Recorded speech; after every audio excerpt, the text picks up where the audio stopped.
JDU की नेत्री ने सांसद के खिलाफ प्राथमिकी दर्ज कराई है। अब पुलिस जांच भी शुरू करने वाली है और चौधरी ने अपनी शिकायत में कहा है कि सांसद का यह बयान न केवल अपमानजनक है बल्कि यह उन तमाम महिलाओं का अपमान है जो कड़ी मेहनत और संघर्ष के दम पर राजनीति में अपना एक मुकाम पाती हैं।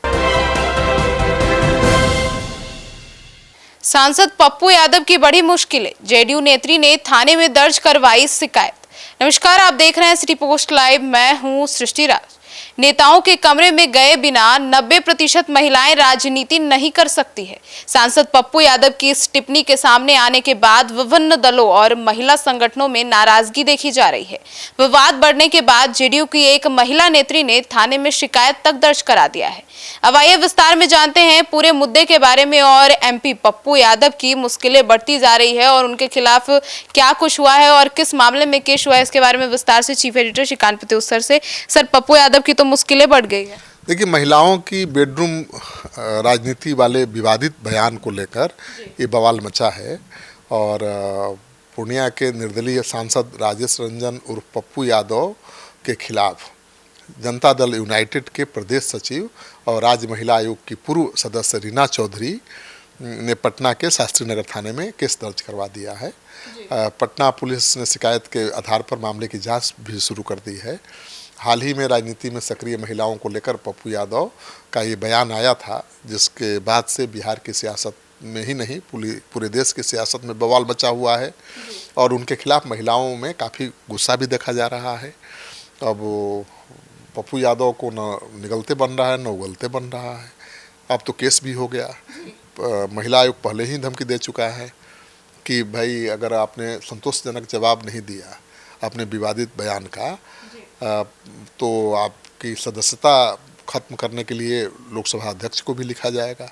तो चौतरफा घेराबंदी उनके शुरू हो गई है। सर, पूरा मामला क्या है और पप्पू यादव कितने मुश्किल में है फिलहाल? देखिए, पूर्णिया में एक प्रेस कॉन्फ्रेंस के दौरान सांसद ने कहा था कि राजनीति में सक्रिय 90% महिलाएं पुरुषों के कमरों से होकर आगे बढ़ती हैं। उनके इस बयान को महिलाओं के चरित्र, आत्मसम्मान और सार्वजनिक जीवन में उनकी गरिमा पर सीधा हमला माना जा रहा है। इस पर महिलाओं में तीखी प्रतिक्रिया है और सांसद पर कानूनी कार्रवाई का दबाव बना रही हैं। इसी कड़ी में जेडीयू की नेत्री ने सांसद के खिलाफ प्राथमिकी दर्ज कराई है। अब पुलिस जांच भी शुरू करने वाली है और चौधरी ने अपनी शिकायत में कहा है कि सांसद का यह बयान न केवल अपमानजनक है बल्कि यह उन तमाम महिलाओं का अपमान है जो कड़ी मेहनत और संघर्ष के दम पर राजनीति में अपना एक मुकाम पाती हैं। उन्होंने सांसद पर सार्वजनिक रूप से महिलाओं की छवि धूमिल करने का आरोप लगाया है और शास्त्री नगर थाना पुलिस ने इस शिकायत को गंभीरता से लिया है और कानूनी प्रक्रिया जांच की तेज कर दी गई है। तो अब उनसे पूछताछ भी हो सकती है। सर, तो क्या पुलिस जांच के बाद पप्पू यादव के खिलाफ कानूनी कार्रवाई की संभावना है? कुछ भी हो सकता है। केवल पटना पुलिस ही नहीं भाई, बिहार राज्य की महिला आयोग ने भी इस मामले को गंभीरता से लिया है और स्वतः संज्ञान लेते हुए आयोग की अध्यक्ष अप्सरा ने पप्पू यादव के बयान को अमर्यादित और स्त्री विरोधी भी करार दे दिया है। उन्हें स्पष्टीकरण देने के लिए नोटिस भी जारी किया है।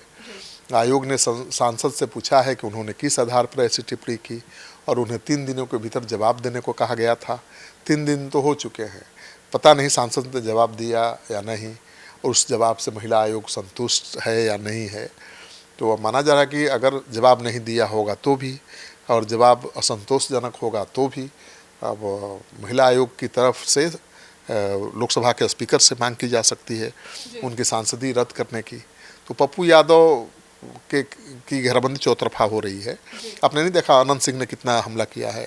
उन्होंने कहा कि अपनी पत्नी से क्यों नहीं पूछते हैं कि राजनीति के इस मुकाम पर कैसे पहुंची है, दूसरों पर आरोप लगा रहे हैं। तो पप्पू यादव की पत्नी बहुत तेज तर्रार नेत्री हैं और बहुत प्रतिष्ठित नेत्री हैं और उन्हीं को आधार बना के पप्पू यादव पर विरोधी हमला भी कर रहे हैं। पप्पू यादव के इस बयान के बाद सत्ता पक्ष और विपक्ष के कई नेताओं की कड़ी प्रतिक्रियाएं लगातार आ रही हैं। जेडीयू विधायक अनंत सिंह का जो हमला है बहुत तीखा है। अब उन्होंने इतना बड़ा बयान दे दिया है कि उनका ये बयान सोशल मीडिया में खूब वायरल हो रहा है। उन्होंने कहा कि अपने घर में देखना चाहिए क्योंकि उनकी पत्नी भी एक सक्रिय राजनीतिज्ञ है और शास्त्री नगर थाना अब इस मामले की जांच शुरू कर रही है। अब देखना दिलचस्प होगा कि क्या कार्रवाई होती है, क्योंकि सांसद के बयान के वीडियो साक्ष्यों की जांच हो रही है। यदि आरोपों की पुष्टि होती है तो सांसद की मुश्किलें बढ़ सकती हैं और उन्हें पूछताछ के लिए बुलाया भी जा सकता है। इससे पहले भी पप्पू यादव कई पुराने मामलों को लेकर कानूनी दांवपेच में फंसते रहे हैं। अब ये देखना दिलचस्प होगा कि इस नए विवाद पर सांसद क्या सफाई देते हैं, कैसे अपना बचाव करते हैं। ये देखना दिलचस्प है। तो सुना आपने, तो फिलहाल इस पूरे बयान के बाद तो राजनीतिक सरगर्मी तेज हो गई है और अब और भी नेताओं के प्रतिक्रियाएं आने सामने हो गए। अब देखना होगा कि पप्पू यादव के साथ आगे क्या कार्रवाई होती है। धन्यवाद।